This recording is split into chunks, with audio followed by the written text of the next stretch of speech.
राहुल गांधी के पास इस समय कांग्रेस में कोई पद नहीं है। उनकी लोकसभा सदस्यता भी जा चुकी है। बावजूद इसके अमेरिका की अपनी यात्रा में हर दिन उन्होंने एक नई हेडलाइन बनाई। अब ताजा रिपोर्ट ये आ रही है कि कांग्रेस के पूर्व अध्यक्ष व्हाइट हाउस भी गए हुए हैं। हालांकि इस बारे में कोई भी आधिकारिक बयान नहीं आया है, ना तो बाइडेन प्रशासन की ओर से और ना ही कांग्रेस पार्टी ने कुछ कहा है। रिपोर्ट्स के मुताबिक राहुल की इस व्हाइट हाउस विजिट को किन्हीं कारणों से राज रखा गया है। पूरी तरह राहुल की इस व्हाइट हाउस विजिट की टाइमिंग और इसके इर्द गिर्द हुई घटनाओं के कारण कई सारी बातें घूमने लगी हैं पॉलिटिकल और सोशल मीडिया सर्कल में। इसी महीने की 21 तारीख को पीएम नरेंद्र मोदी अमेरिका जाने वाले हैं। ये पीएम का पहला राजकीय दौरा होगा। इस दौरान वे अमेरिकी संसद के दोनों सदनों के ज्वाइंट सेशन को संबोधित करेंगे और साथ ही व्हाइट हाउस भी जाएंगे। ये तो टाइमिंग हुई। और अगर घटनाओं को देखें तो अपनी अमेरिका यात्रा के दौरान राहुल ने सीधे तौर पर पीएम नरेंद्र मोदी केंद्र सरकार की नीतियों और भारत में लोकतंत्र की स्थिति पर बयानबाजी की है। कैलिफोर्निया में उन्होंने पीएम पर तंज कसा।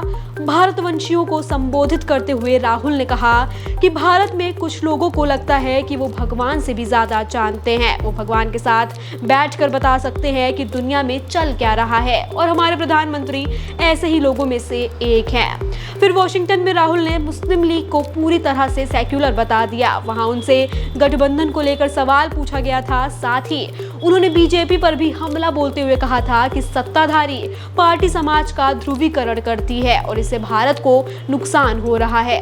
अपनी यात्रा के दौरान राहुल बीजेपी सरकार पर लगातार हमलावर रहे और ये भी एक वजह है कि कुछ जर्नलिस्ट ने व्हाइट हाउस में रेगुलर प्रेस कॉन्फ्रेंस के दौरान भारत में लोकतंत्र की स्थिति को लेकर सवाल उठा दिए। अगर राहुल के बयानों से सरकार असहज हो रही थी तो पत्रकारों के सवालों ने कुछ हद तक व्हाइट हाउस को असहज किया, जो इस समय व्यस्त है पीएम मोदी की आगवानी की तैयारी में। व्हाइट हाउस की ओर से बयान जारी कर कहा गया कि भारत एक जीवंत लोकतंत्र है और कोई भी दिल्ली जाकर इसे खुद देख सकता है। इन्हीं सब वजहों से जब से राहुल की व्हाइट हाउस विजिट की जानकारी सामने आई है तब से इसके कई मायने निकाले जा रहे हैं और कई सवाल पूछे जा रहे हैं। अव्वल तो राहुल गांधी को व्हाइट हाउस में किसने आमंत्रित किया था और वहां उनकी मुलाकात किससे हुई। राहुल का पूरा अमेरिकी दौरा मीडिया की नजर में रहा है। फिर व्हाइट हाउस के दौरे को लेकर इतनी गोपनीयता क्यों बढ़ती जा रही है। वैसे भी परंपरा है कि इस तरह की शिष्टाचार भेंट के बारे में प्रेस ब्रीफिंग की जाती है। अमेरिकी यात्रा के दौरान राहुल ने लगातार ऐसे बयान दिए जो नरेंद्र मोदी सरकार को कटघरे में खड़ा करने वाले थे। बाइडेन प्रशासन को कुछ दिनों बाद ही मोदी की आगवानी करनी है तो कहीं राहुल की इस व्हाइट हाउस यात्रा को इसलिए तो नहीं छुपाया जा रहा है ताकि भारतीय प्रधानमंत्री के सामने किसी असहज स्थिति से बचा जा सके। सोशल मीडिया पर एक कयास ये भी लग रहे हैं कि अमेरिका बदलाव चाहता है भारत में। हिंदुस्तान में अगले साल लोकसभा चुनाव होने हैं। ऐसे में राहुल को व्हाइट हाउस बुलाना महज इत्तेफाक नहीं हो सकता। मोदी के दौर में बीजेपी ने भारतवंशियों के बीच गहरी पैठ बनाई है। पीएम अपनी हर विदेश यात्रा में भारतीय मूल के लोगों से जरूर मुखातिब होते हैं। ये भी एक तरीका निकाला है उन्होंने विदेश में अपनी इमेज मजबूत करने का।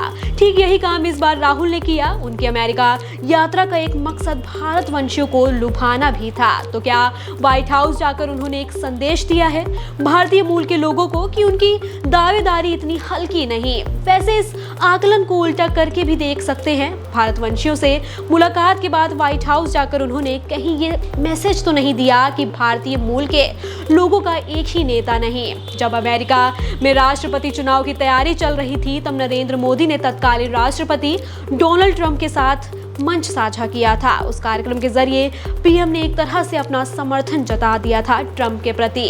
अब चुनाव भारत में होने हैं। सोशल मीडिया पर एक कयास ये भी है कि व्हाइट हाउस ने राहुल को बुलाकर एक तरह से उन्हें अपना सपोर्ट दिया है।